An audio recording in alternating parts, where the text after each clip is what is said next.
action. To put in the work. To keep trying. It's a challenge. To be smarter and stronger. Charge on. It drives us to be more. To get after it every day. It's time to rise above. To let them know we're coming. Charge on. Charge on. Hello, everyone. Welcome to the Research Recovery and Reskill webinars. This is our 7th and final webinar of the fall series. Thanks for joining us. I'm Susan Vernon Devlin, Manager of Communications and Marketing here at Rosen College, and I will be your moderator for today's webinar. Today's topic will be events during a pandemic. We will be hearing from two speakers, Dr. Jeannie Hahm and Dr. Michelle Holm. First, before we get started, let's have a little bit of housekeeping.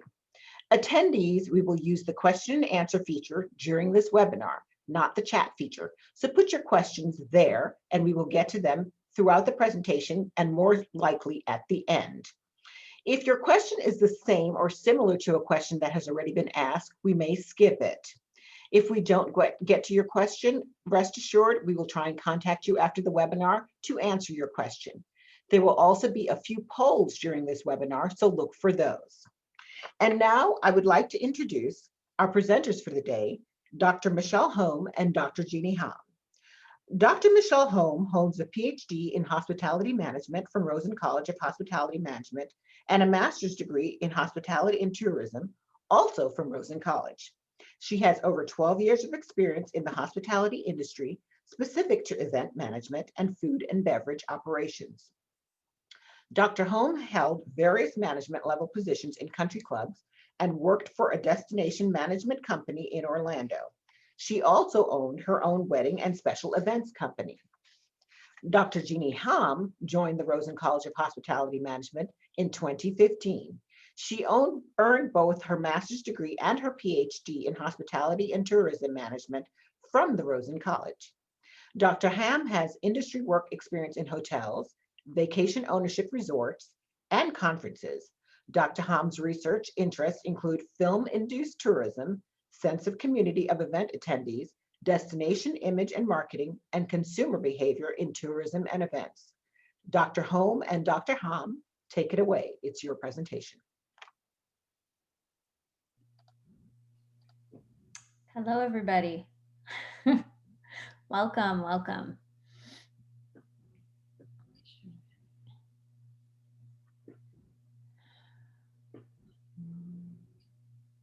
Bear with us a moment. Screen here. Okay. All right. Does it look good? Yeah, it looks great. Okay. All right. Go ahead, Jeannie. I'll let you start. All right. Hello, everyone. My name is Jeannie Hahm. Thank you, Susan, for the introduction, and welcome everyone to our webinar. First, we want to start with a poll to ask what type of people we have in the audience. So if we can launch the first poll number 1.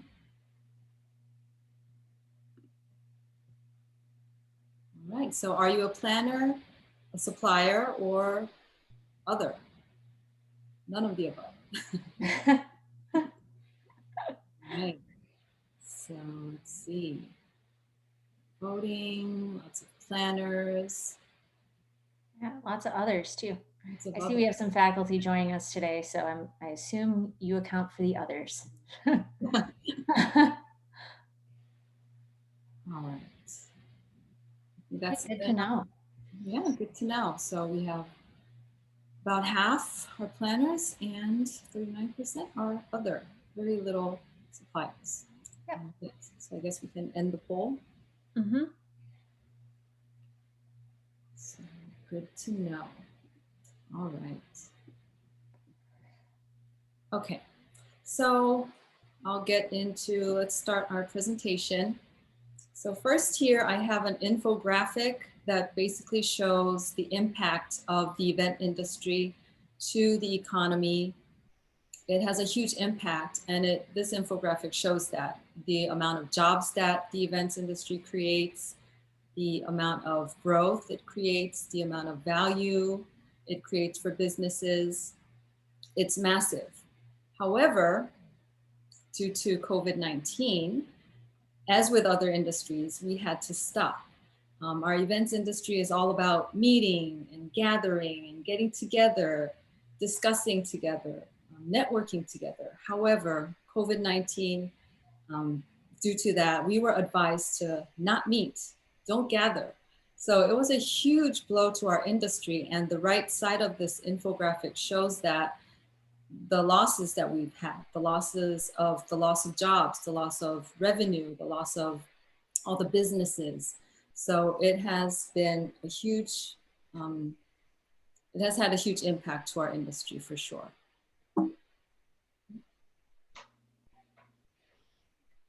So the pandemic has presented a once in a lifetime opportunity to reinvent events. The pandemic has not stopped us. We might have started with fully online, meeting fully online for the first couple of months. However, our industry has found ways to reinvent, reimagine, innovate, finding ways to slowly but surely get back to live events. So a lot of events are now doing hybrid, meeting in person a little bit, but also incorporating the digital function so people can join in any form.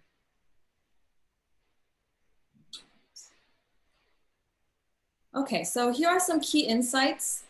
A lot of organizations have been conducting a lot of surveys. This is from PCMA, and it's the most recent one. So the most recent results that we have. So here we have the demand for face-to-face has dropped overall. This is obvious, and we all know this. Local events have gained favor, also understandably, because people are not really comfortable traveling long distances right now. You don't want to fly, you don't want to drive hours to get to a destination. So we're looking for local events. In-person demand is growing for small events, but also impeccably executed events. So we're feeling more comfortable going to a smaller event rather than a large gathering. But also if we know that the event has important protocols in place, do they have strict health protocols, safety protocols? Do they also limit the attendance? Do they have restrictions? Do I know that? If I know that, then I feel more comfortable going to that event. Digital is evolving. We are now so used to Zoom meetings, team meetings, whatever online meeting, but those platforms have been evolving. They've been adding more functions to help us engage more. Different companies have come up with different programs to allow people to interact and engage online. So we'll see more development in digital and technology. The future of business events is omni-channel and increasingly digital. So digital is not going away. We're going to use all the channels, all the mediums that we have to make it work. And that will increase even beyond the pandemic. All right, so there are some new considerations that we wanted to talk about. Objectives, well, objectives are nothing new. When you're planning an event, you always have to start with your goals and objectives.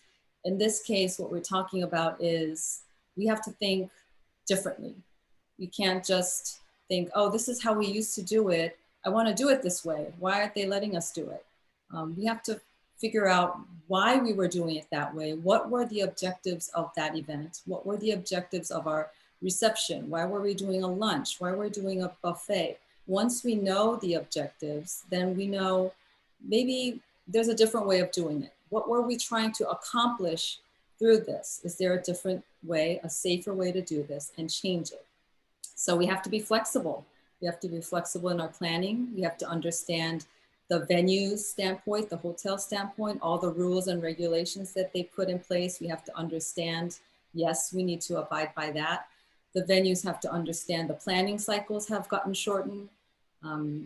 People that are dealing with attendees, we have to understand them. So our planning cycle has totally changed. Duty of care is basically letting people know how we are taking care of you, how we can assure your safety, security, and your health through our event. So attendees have a lot of questions, what kind of protocols you have in place. So your company, your venue has to let the attendees know this is what we are going to do. So giving your attendees that peace of mind. Cleaning and sanitization is top priority now. A lot of guidelines have been put in place. Hotels are setting up guidelines, sharing that, organizations are doing that, but this is the #1 priority right now. There's a certification, the GBAC certification that facilities can earn, and also individuals can be certified for that. And that is a huge marketing tool nowadays. So convention centers have it on their website showing that, okay, you have that certification, we can be sure that this facility will take care of us. They have the protocols, they have the equipment, it is a safe place to have our event.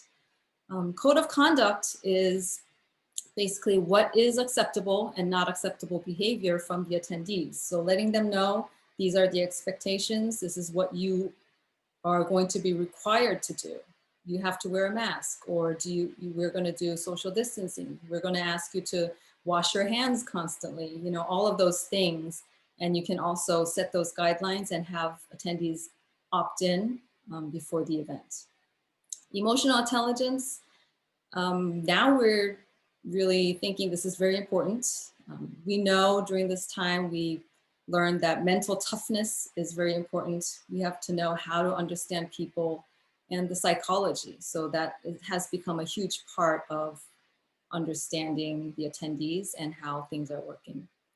Communication is also key. You can't over communicate everything, every little thing, from how transportation is going to work, how your room is going to be set up, how your food and beverage is going to be. Let people know in advance before the event, let people know during the event. And in that communication also includes the signage. So reminding people constantly, this is where you're supposed to be, this is what you're supposed to do. So communication is key. So these are some of the considerations that we have for the events industry right now. All right. So Jeannie had touched on quite a few areas that I'm going to delve a little bit deeper into. For those of you that aren't aware of the this, the Event Leadership Institute offers a pandemic meeting and event design certificate, which I just completed.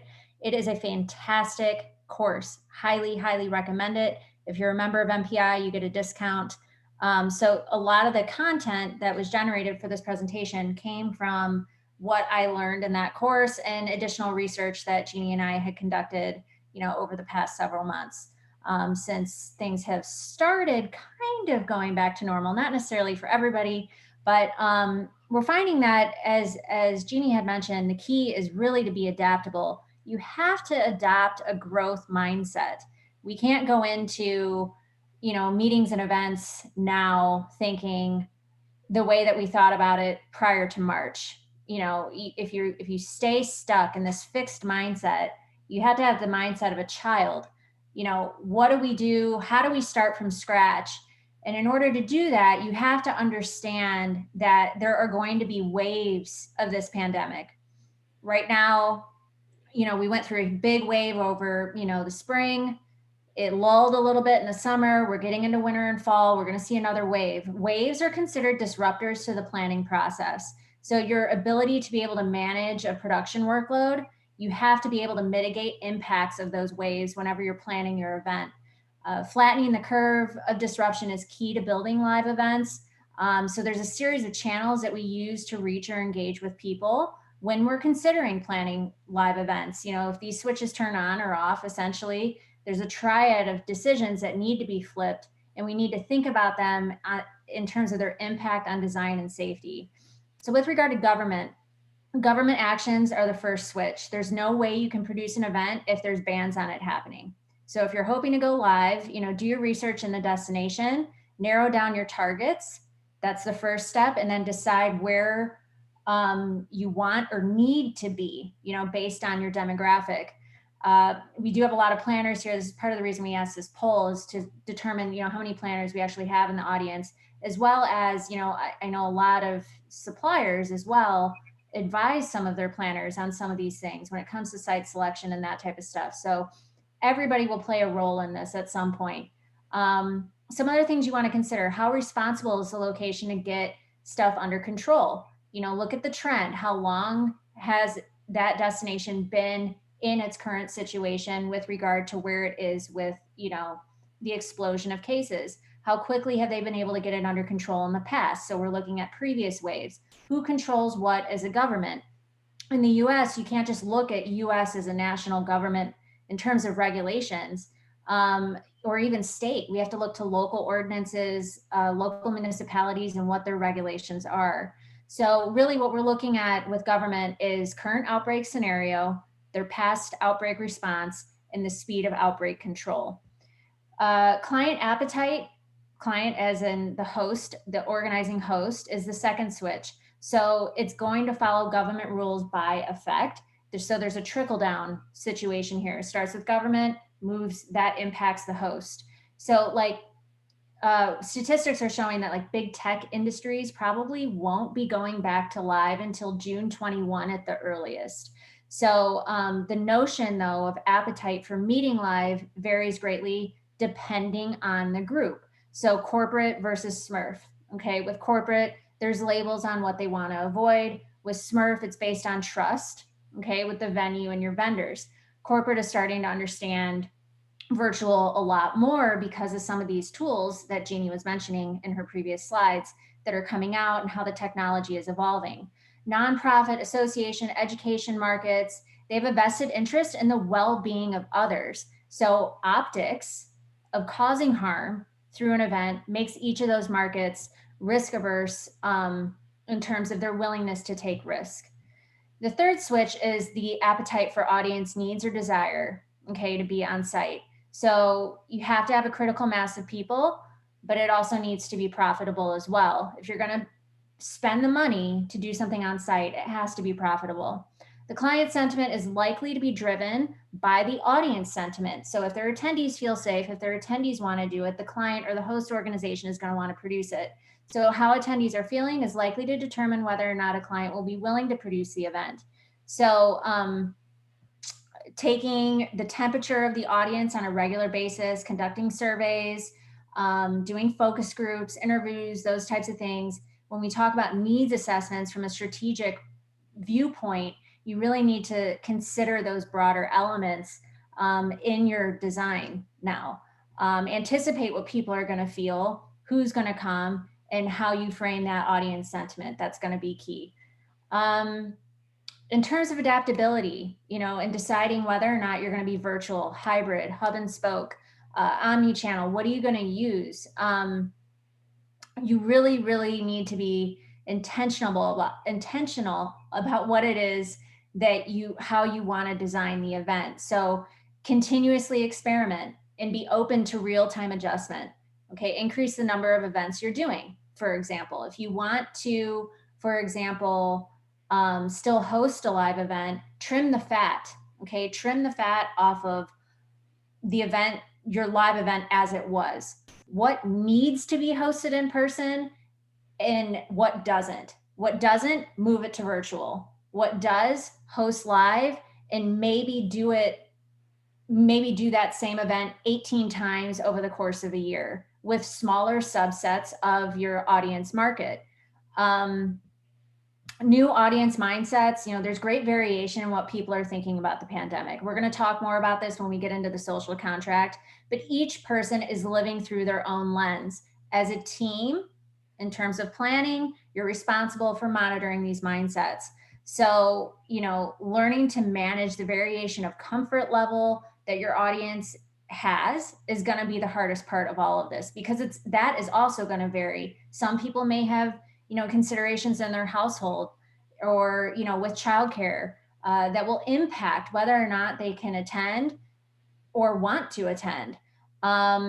What's standard for behavior right now? Nobody knows. Okay. Everybody's just kind of throwing stuff at the wall to see what sticks. But there are new peer pressures and guilt So like when you attend an event, if you're the only one not wearing a mask, and everyone else is, there's a groupthink mentality that's there, that's underlying everything that you have to be aware of. You also have to be aware of, how to diffuse very difficult situations, and we're going to talk more about that in a few minutes, but how do you diffuse conflict on site? What do you do to manage that? We have to become conflict resolution managers now. It's, we're in a day and age where people videotape everything that they see. People have their phones out. If they notice conflict happening, are you going to see it live on Facebook? And that will be attached to your event. So you have to make all of these considerations, and communication is really key. So Jeannie had mentioned this on the previous slide. Communication is like one of the biggest factors. Letting people know what your expectations are and the protocols are before they come to the event, especially if it's live, is going to be critical. Jeannie, would you mind advancing to the next slide? Sure. Unless do you have anything to add on this one? No, it's okay. Okay. All right. So there are two sides of every story. Every event has its own types of advantages. Every type of event. Online, these are some of the advantages for online. In person, these are some of the advantages for in person. Some of you that work for corporations, or you are responsible for reporting to a board of directors or a larger group of stakeholders or shareholders, you may need to have more data to support doing live events in the future in some of these advantage areas. Okay, so asking questions on a survey related to some of these elements that are very difficult to replace with online is going to be very important. So physical exchange, that's number one. You can't replace that in a virtual environment. Attention, your attention span, vanity. Some people might wonder why that's in here, but people like to show themselves off. I mean, they like to maybe wear a certain thing. They like to demonstrate that they're proficient in a particular knowledge area, perhaps when they're in a networking session. Those types of things can't be replaced in an online component. In terms of online, though, we see that customization, accuracy, cost, shareability, availability. You can do a much larger event in an online environment than you can in person, because you don't have the constraints of the venue. Now the constraints of the venue and the destination are even smaller because we're considering social distancing and all of those other factors. Jeannie, do you have anything you want to add on this slide? No, I think you covered it pretty much. Okay. And also maybe from the attendees standpoint, if you are planning on going to an in-person, what is the value for you? What is in it for you? That has to be clear, and telling your family or telling your boss, this is why I need to go there. So that value, why attend? Why is it important that you attend this in person when maybe there is also a virtual component available? Right. Absolutely.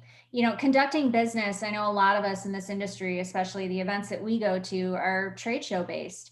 Doing a hosted buyer event in a virtual space is challenging. I've talked to people who've gone to some conferences and some events where they've done hosted buyer after the pandemic, and it's even challenging in an in-person environment now. I mean, it's already like speed dating, but when you now the time is even more accelerated because they don't want people to spend that much time together. So, really, this is why it's important to be adaptable and flexible, because you have to rethink these processes and how you're even meeting in person. Even some of these in-person advantages might be, these are traditional advantages that might even be minimized in terms of your ability to have physical exchange. That's the number one advantage, but your time to have physical exchange at the event is going to be minimized.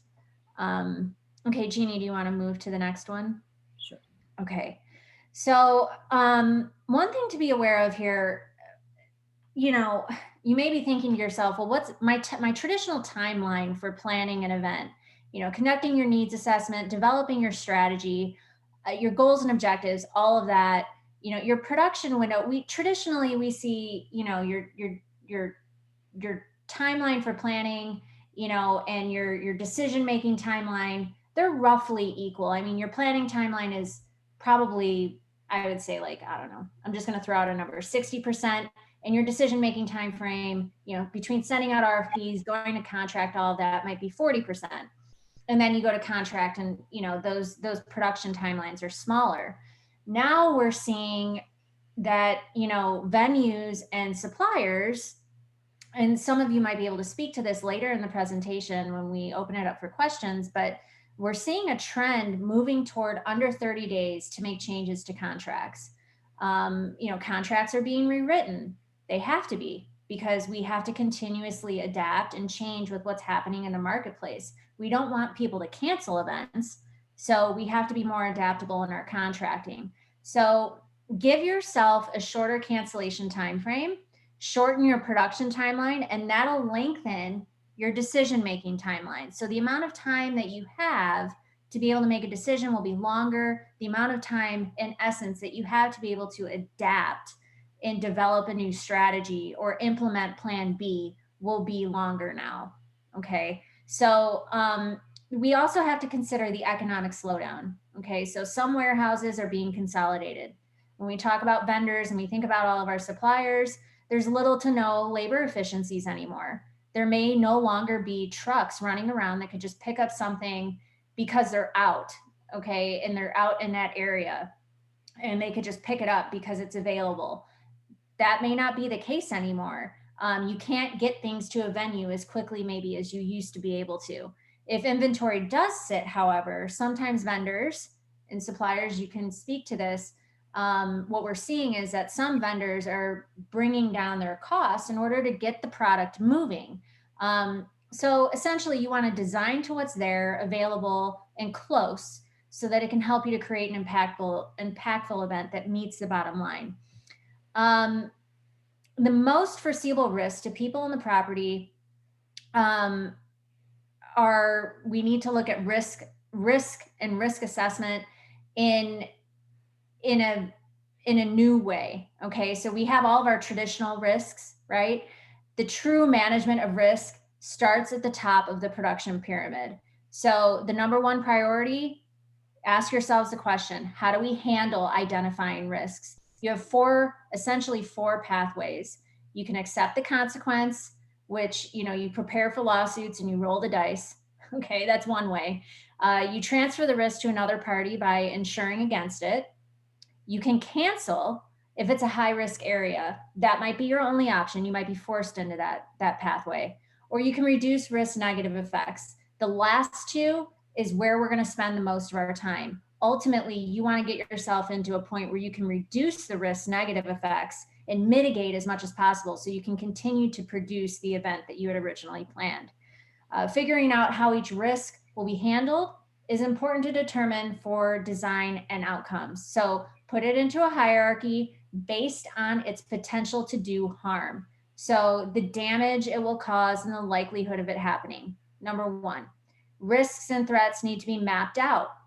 So map out as many knowns as possible. What do you know? Okay, map out the risks that you know about, and then put up a standard measurement to see if it meets or doesn't meet, the mitigation effort that you're about to set forth. Would you advance, Jeannie? Sure. Okay, so in terms of building from, resources used to assess risk, I'll get into these in a minute. I'll explain a few of these, but the WHO has essentially developed a risk assessment tool. So the World Health Organization, if you go onto their website, what they've done is, they've essentially put together this 4-step process for you to be able to, identify and mitigate risk in terms of your decision-making processes as efficiently as possible. But, you need to first identify, then you need to assess, then you have to prioritize. So you have to look at the risk itself. That's the hazard. The likelihood or the chances of that risk happening. The impact is the damage level that would be done if the risk isn't effectively mitigated. Okay, so in terms of priority, where does the risk place amongst all of the other risks that are presenting a problem for your event? So, saving a human life or save a VIP first, I mean, these are not questions you should realistically ask yourself, but, you need to really think about, priorities of your risks and put them all on the map. In terms of mitigation, we have to identify ways that we can lessen the risk, and then the trigger, which is the actual level or standard of the process that we're going to put into place in terms of our response. So how will we respond if it truly happens? What's the step that everyone's going to take? Part of this is the duty of care. Okay, so the duty of care, symbolically, our jobs are about celebrating. That's what the events world is about. Our jobs are about celebrating, togetherness, networking. We want to protect life first as the biggest celebration of it. Okay, so duty of care is essential to do that. We need to protect confidence in order to protect our people. We need to develop a team philosophy amongst our entire planning team, along with our suppliers. So what this means in terms of regulation and legal responsibility, you need to make sure that people have, completed whatever training and adopted the duty of care philosophy that you've outlined for the event. It needs to be required for employees. It should be adopted by attendees, but required for employees and, suppliers. Reasonableness. Okay. Duty of care is attached to, in the legal world, what we call, negligence. Okay. So you have to, in order to avoid a negligence claim under tort law, you would have to execute reasonableness. Have you put everything out there that you needed to put out there for everybody to be aware of all of the risks that they're potentially taking if they partake in your event and don't abide by the duty of care? Have you set a reasonable standard that everybody who participates in this event can achieve? Okay, so your statement should include a declaration of intent, who's involved, okay, so who are your stakeholders, who needs to adopt it, and the steps that are going to be taken to achieve that duty of care. So let me go through these tools really quick. Jeannie is going to outline a few more resources toward the end of the presentation, but these are just some websites. The first one is covidexitstrategy.org on the left-hand side. That provides sources and simplifies everything that's going on in certain parts of the country so you can do comparisons. COVID risk assessment tool, that's another site that you can look to. It takes a look at the data that's out there in terms of outbreaks happening across the country, and it gives you a percentage of possibility that in a certain county in the United States that a person with COVID will enter your event. Okay, so this is like looking at projections based off of the number of cases and the number of, perhaps visitations to that area. There's a sliding scale that you can use to adjust attendees, like number of attendees. They have a Twitter feed and tracking mechanism that shows the progression of the spread of the virus over time. And they do state-by-state trends as well. Esri COVID Pulse is Johns Hopkins resource. It shows a map of the United States, new cases per capita, deaths per capita, and cumulative cases by state, and allows you to zoom in and take a look at cities so that you can evaluate trends over time.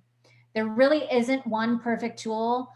The key is really to take a look at all of the resources that are available for helping you to assess whether or not it's risky or not risky to do your event in that location. Look at the trigger mechanisms, and then, pull people potentially from outside of your organization to help with drafting a response to, if you're putting people at risk for attending the event and there's an outbreak. Next slide, Jeannie. Do you have anything else to add on that one? No, I'm good. Okay. So viral suppression, that's really the key. Okay, we want to get to a point where we can suppress the virus and meet safely. How do we do that? One way to do that is to control crowd flow at a live event. So one way to minimize, the amount that, people are moving from session to session, what you can change your learning strategies. So do something like flip learning, okay, where you give content ahead of time and then you do the application face to face so that they're meeting for less time, okay, in the space that they're in.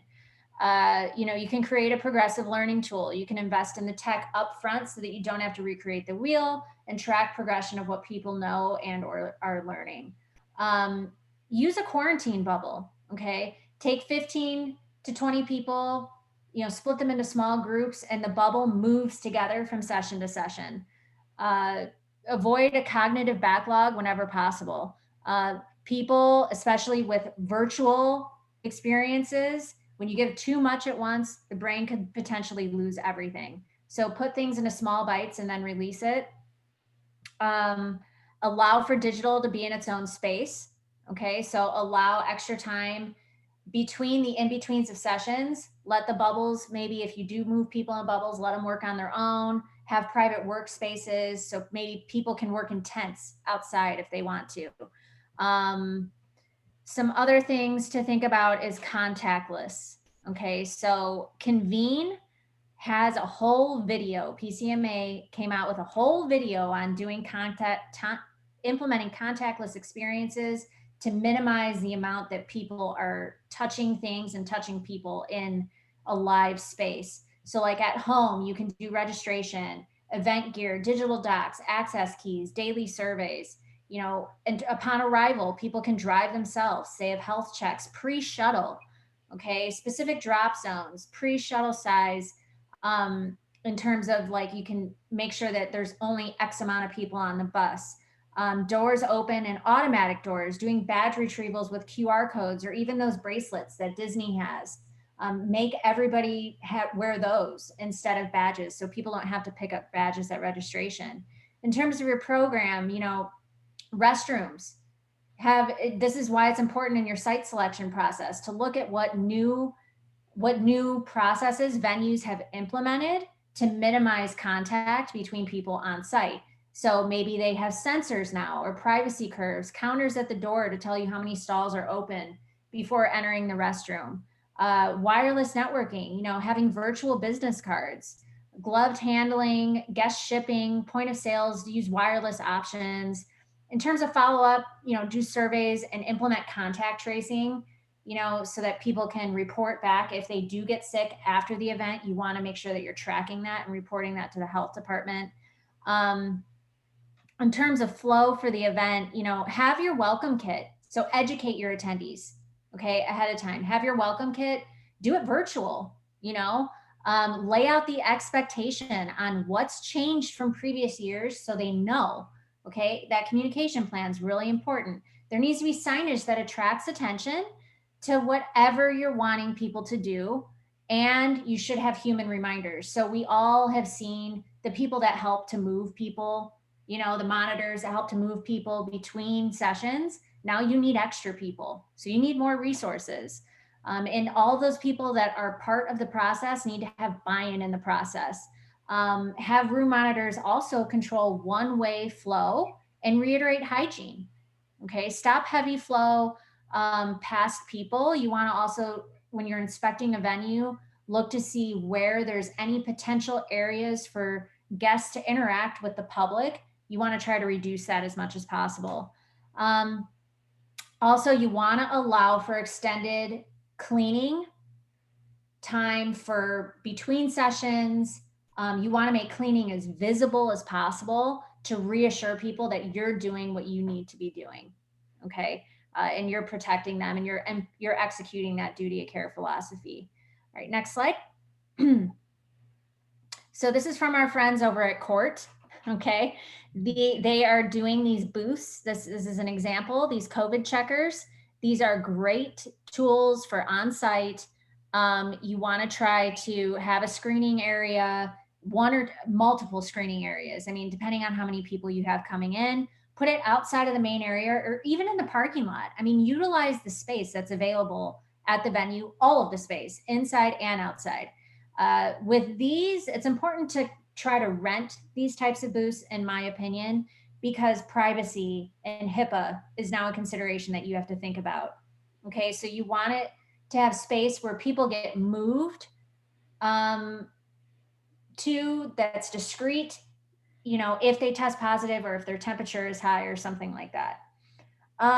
If you can eliminate elevators, eliminate the use of elevators. You know, avoid standard rush time for all other public people that might be in the facility.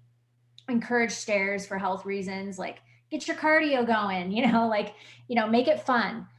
Stagger bathroom and bio breaks, you know, give people like a green card. You can go to the bathroom during this time. You know, I mean, it sounds a little ridiculous, but, and I don't think people will fight you though, if there isn't any type of, you know, tracking system for the bathrooms that lets you know how many stalls are open. I doubt many venues have implemented that yet. That might be something we see come down the pipe though soon.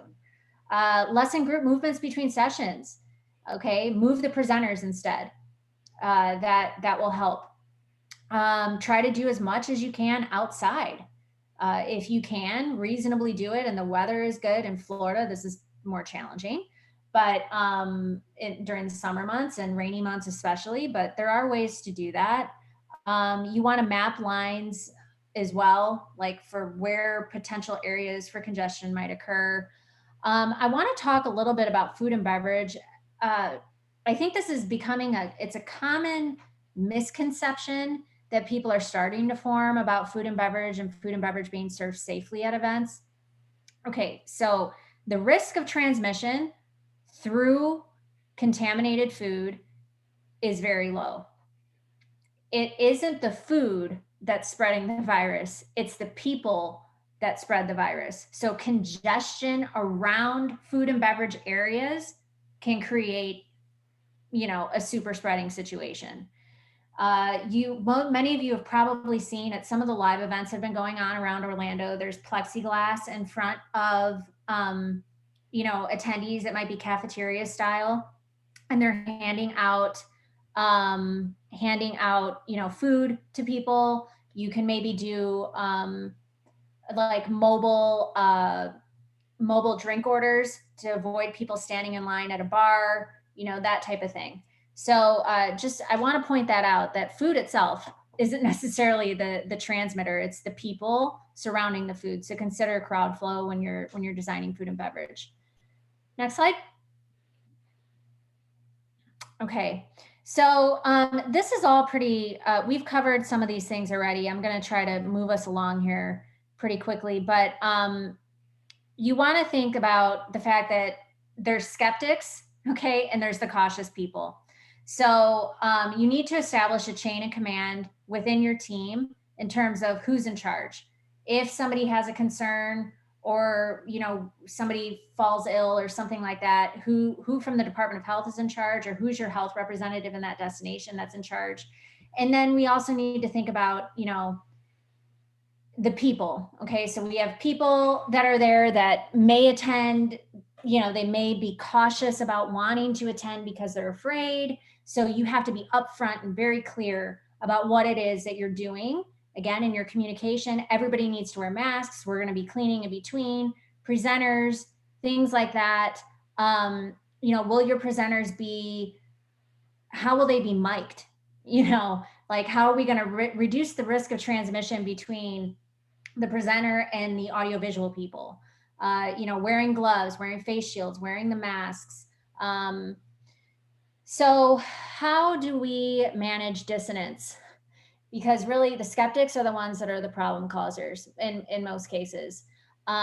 Dissonance is tied to identity. So the most painful part of that is that people begin to justify the reason for their choice and disapprove all other alternatives. So the way to combat that is to maybe just be okay with the fact that they're dissonant. Okay, be okay with the fact that they don't want to do it. Let that be okay for that person. But that doesn't mean that they don't have to conform with protocol. So you have to have a policy in place to be able to remove those people or ask them to leave. Everybody needs the same script. Everybody needs to be trained on it.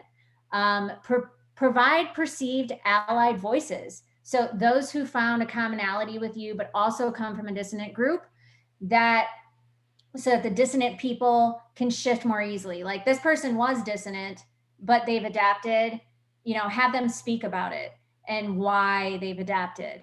The key with both of these groups is to establish a level of trust and confidence. Okay, so cautious people want to see stats. So cite authorities, engage trusted allies that are confident in your plan, share your duty of care philosophy. The key really is unity. Okay, so we want to spread the message that we're all in this together. Okay, showcase common behavior, play up the reasons why they're in a community rather than just sitting there individually, virtually in their own space. And then in terms of communication, we want to communicate early, frequent, and in many forms. So I've already mentioned that, but in terms of on-site, digital, it is in its own space, right? Digital should be consistent because it trains people on where to look and how to find it. In terms of physical signage, set it and forget it. Put it there, but make sure that your signage for the event is different from your COVID signage. Your COVID signage should be, you could use like stop signs or like road signage as a way for like caution is the yellow triangle, stop is the red octagon. Those types of things can help to draw attention to certain barriers in certain areas that are cause for concern. In terms of de-escalation, have security on site. The key thing, look for nonverbal cues. Give people space, stay calm. If somebody starts getting loud, stay calm. Don't be drawn into defending. Okay, some people just like to argue. Listen and repeat back, offer an alternative solution to find a way forward, demonstrate respect, okay, because that might be the core problem. Show that you're focused on them and be in control. If escalation happens, put space between yourself and others, stand behind a help desk, have a dedicated area where you direct, where you move that person to when they start to get loud. Be mindful of the fact that someone in the public is going to record the situation if they see it. Okay, so have a plan in place to be able to handle that, from a public relations standpoint. And have security on hand. That's really the key. In case something gets violent, who are you going to use to help de-escalate that process? All right, Jeannie, anything to add? I think you covered a lot of things, and really going back to like crowd control and everything, we want to control the people as much as we can. So giving that communication out there and thinking about the movement, we want to minimize crowd movement. So how can we do those things? And going back to the communication, that will hopefully let people know what's going to happen and what they're expected of. And so they don't act, that they get into a difficult situation. But it's a shared responsibility. Everybody knows, everybody wants to abide by the rules and regulations. We all want to be healthy, we all want to be safe, and we all want to do this. So hopefully that will lead to a shared responsibility. All right. Okay, so there are tons of resources now available from different organizations, different venues. So we wanted to share with you a couple of those here. So the CDC is not an event organization. However, this shows that the CDC recognizes that events are important, people want to meet, and people are going to meet. So if you are going to meet, please go through these tools. It's a readiness planning tool. They have tons of items on there, like a checklist. So you don't have to think, okay, what am I missing? What am I not doing? What do I need? You can just go to their website. And here's a little example here, like facilities and supplies. Before the event, what are the things that you need to have in place? Do you have all of these things? They also have checklists for during the event. What do you need? Are you doing these things? And things that you need to do. So this is a helpful tool that we wanted to share. Also, the Events Industry Council is the organization, the EIC, in short, is an organization that standardizes our industry. they have come out with so many resources from their task force. So you can go in and it's free, you can download it and look through those. So you don't have to reinvent the wheel, come up with your own like code of conduct. They have it right here, so you can use that. They have a meeting and event design, so you can use that and apply that to your event. They have a meeting and event decision grid as well. So based on the local government, the airport information, all of that, see where your destination is, where the destination where your event is going to happen. And if you're at a level 4, it shows you these are the things that if these are in place, you're at a level 4 and you're not meeting in person. Okay, so this will help you make that decision whether you can incorporate some in person or not. This is again from EIC. This is the code of conduct. So it gives you the things that you can incorporate into your event before leaving home. These are the things that you should do on site during the event. These are the things you should do, and post event. So you can use those and incorporate it into your event and have your attendees opt in and have them know what to expect of them. If you are planning to have your event somewhere else or even in the same state, the North Star Meetings Group has a list of, they have this website, they update it every day, and it shows the status of reopening for different states in the United States, but also international destinations. So it's easy, you can just go there, look up the destination. For example, I have Florida here, so it shows you currently what the limitations are for meetings. So in Florida, you cannot have a meeting over 50 people. So this is available there for every state. And again, they update it every day. So that would be a good resource if you are considering having an event somewhere else.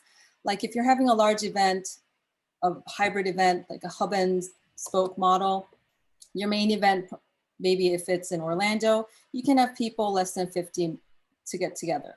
And if you have different locations, satellite locations, you have to follow those local rules. So you need to look it up. If they have a limit to 20 people, that little subset is going to meet less than 20, you know, things like that. So this would be a good tool to help. A lot of organizations in the events industry, the travel industry, have got together and formed this Go Live Together. They are advocating the protection of the events industry. They are advocating for financial support for the events industry. If you go to their website, they have different resources, different articles, links to the things that I've showed you and Michelle has showed us. So it's a helpful place to go. So, oh, we had maybe we can do the poll after, forgot that second poll.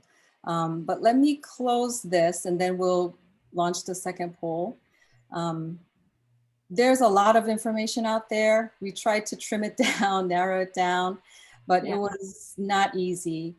But in essence, live events are coming back slowly, but the industry is trying to bring back events. According to industry reports, bookings are increasing, especially early 2021, but beyond April, it's looking good according to industry reports. So they're coming back. Don't be afraid to pivot, shift, or change. We have to be flexible. We have to be adaptable. We talked all about that. If you don't, you're not going to survive, basically. Use this time to professionally develop. There are skills. There are lots of certifications, and people taking those certifications have been increasing. So whether it's a specialized certificate for event design or safety, like the GBAC, you know, those are things that you can consider and use this time to develop yourself for future jobs and all that.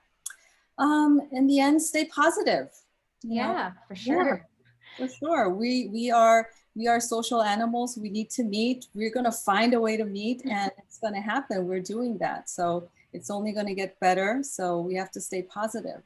Definitely. Yeah. I'm going to launch this second poll really quick if everybody could participate. This is, we're just asking about your comfort level. We're trying to get an idea of like where people are comfortable in terms of attending. Events, indoor, outdoor, how many people, that type of thing. So if you would take a few minutes to do that, and then we'll start looking at the questions. I see we have a few that just came in. Okay. So Catherine, if the venue available does not have all the latest CDC WHO protocols, what do I tell my attendees? Do I volunteer that information? Whew. My advice to you would be, and Jeannie may have another answer on top of this, but my personal advice to you would be to reconsider selecting that venue.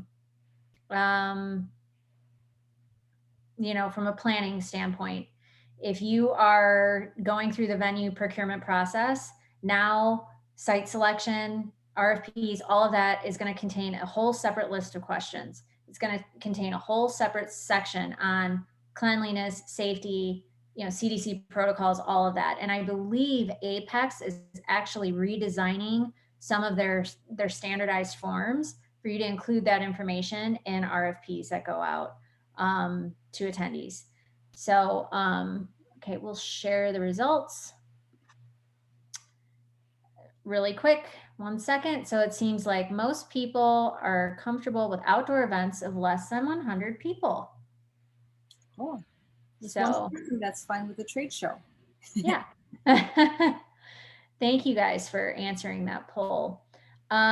So that would be my first recommendation. I would literally start from the beginning, unless your event has already taken place, or like you've already done your site selection. I would just really beef up your duty of care philosophy, and educate people about what it is. You definitely want to be transparent with people. That's the bottom line. Like, be as transparent as possible. If the venue isn't adhering to certain protocols, you should let them know that so that they can make an educated decision about coming. Jeannie, do you have anything else to add to that? No, I think you covered it well. I mean, it's a buyer's market. So really, if they don't have any protocols, I'm sure you can find somewhere else that has something in place that you can feel safer and that your attendees can feel safer, because I think that's really important right now. Yes. All right, anonymous attendee, is it better not to serve food to look safer, or does that look cheap or not valuable, or cheap/not a valuable event? I would serve food, because as I had mentioned, food isn't, I would educate people about that food isn't the transmission, isn't the cause of concern for transmission. It's how you're going to control the crowd flow around this food service. That's the issue.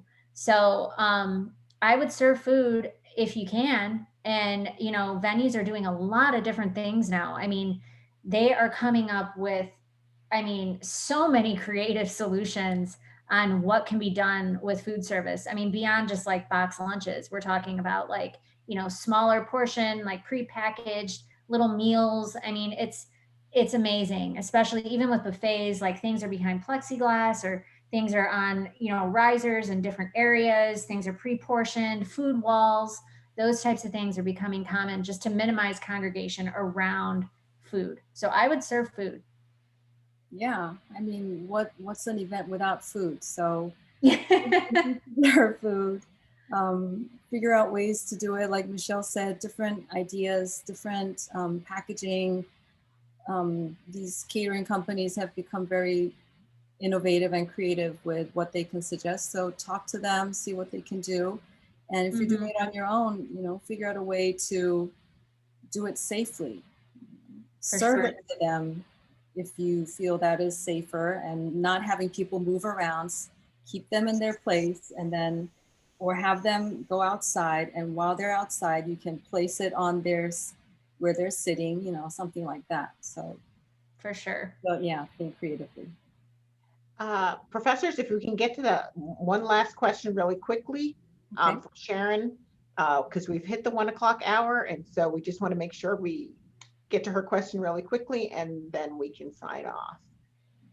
She wants to know if you have suggestions in terms of managing a nonprofit fundraising event, in person versus virtual. That's a loaded question, Sharon.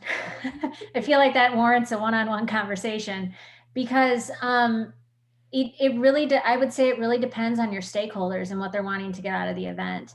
If you can accomplish that doing virtual, do it virtual. But if part of your fundraising is a gala dinner, you know, and that's like kind of the hallmark of like how you're collecting, you know, donations from people, you know, you may need to reimagine that and do it differently. So I would say really start with your goals and objectives and what your stakeholders are looking at and looking for, and then decide from there on the best way to host it to minimize risk to attendees. Yeah. Okay, well, thank you so much, Dr. Holm, Dr. Hahm. This has been very, very informative. As we're moving into the holiday season, you know, I'm sure people are looking to plan some events and hoping for the best. And you've given us a lot of food for thought, a lot of guidelines, a lot of information to help us going forward. I'm sure that the event planners, the suppliers, all appreciate what you've shared with us today. For those of you who've asked and those of you who haven't asked, the slides will be available on the Rosen College website after the webinar concludes. And also you can check our YouTube channel where the entire webinar will be displayed for you to review once again, because there is a lot of information here that you will want to take away. Thank you again. That's all the time we have for today. You can find all of the Research Recovery and Reskill webinars on our website and on our YouTube channel. So please do go to Rosen College website and Rosen College's YouTube channel and take a look at all the webinars that we've had from the summer and the fall. We hope that you will continue to tune in and share our information with other sources from time to time. Also, please note that UCF has degree programs and certificate programs for those who want to boost up their resumes. You can find them on our website as well. There's information on your screen. Thank you all for joining us. Have a great rest of your day.